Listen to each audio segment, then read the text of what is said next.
ළමයි ප්‍රවේණ විද්‍යා ප්‍රශ්නයකට හරියටම උත්තර හොයාගමුද?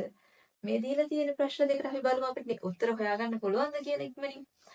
දෛනික වර්ණ දේහයේ ජාන විකෘති වීම නිසා ඇතිවන ප්‍රවේණිකාබාධයක් වන තැලසීමියාව නිසා හිමොග්ලොබින් නිෂ්පාදනය අඩාල වෙනවා. ඒ කියන්නේ හිමොග්ලොබින් නිපදවීමට අදාළ ජානය තමයි විකෘති වෙලා තියෙන්නේ.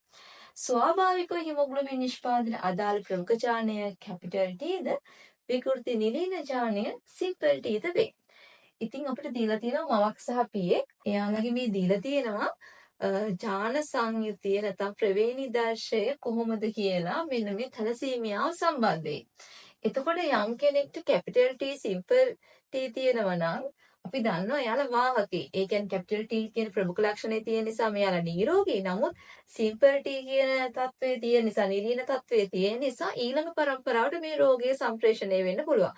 එහෙනම් මේ මවයි පියයි දෙන්නම වාහකයන් කියලා අපිට අඳුර ගන්න පුළුවන්. එතකොට හැබැයි කැපිටල් T විතරක් තියෙනවා නම් එයා නිරෝගී කෙනෙක්. හැබැයි සිම්පල් T කියන්නේ නිරීන තත්වම තියෙනවා නම් ඒ කෙනා රෝගී කෙනෙක්. ඉතින් අපි බලමු මේ පළවෙනි දරු පරම්පරාව නැත්නම් X1 පරම්පරාව ගත්තාම මේ ඉන්න ABCD කියන දරුවන් 4 දෙනාගේ ප්‍රවේණි දර්ශ මොනවද කියලා. එතකොට මේ බලන්න. මෙතන තියෙන්නේ කැපිටල් T.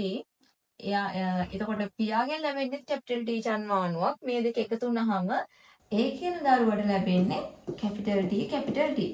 B කියන දරුවට ලැබිලා තියෙන්නේ capital T simple T. C කියන දරුවට ලැබිලා තියෙන්නේ කැපිටල් T සිම්පල් T. ඊළඟ කෙනාට ලැබිලා තියෙන්නේ සිම්පල් T. ඉතින් මේ විදිහට බැලුවම අපිට පේනවා මෙයා නිරෝගී. ඒ කියන්නේ A කියන කෙනා නිරෝගී. ඊළඟට මේ කැපිටල් T සිම්පල් T තියෙන දෙන්නා නිරෝගී. හැබැයි රෝග වාහකේ. ඒ කියන්නේ රෝගය ඉස්සරහට ඉදිරි පරම්පරාවට ගෙනියන්න පුළුවන් රෝග වාහකයි. එතකොට මෙතන රෝගී කෙනා වෙන්නේ මෙන්න මේ සිම්පල් T ලැබිච්ච කෙනා නේද? එතකොට මෙතන අපේ පළවෙනි ප්‍රශ්නේ ඉදිරියට අහන F1 පරම්පරාවට තැලසීමියා රෝගියා වන්නේ. එහෙනම් D තමයි රෝගී කෙනා. F1 පරම්පරාවට අයත් තැලසීමියා රෝගීන්, නිරෝගී රෝග වාහකීන් හා නිරෝගී පුද්ගලයන් අතර අනුපාතය කීයද කියලා අපිට ඊළඟ ප්‍රශ්නේ අහනවා. එහෙනම් රෝගී අය ඉන්නේ එක්කෙනයිනේ. නිරෝගී රෝග වාහකයෝ දෙන්නයි.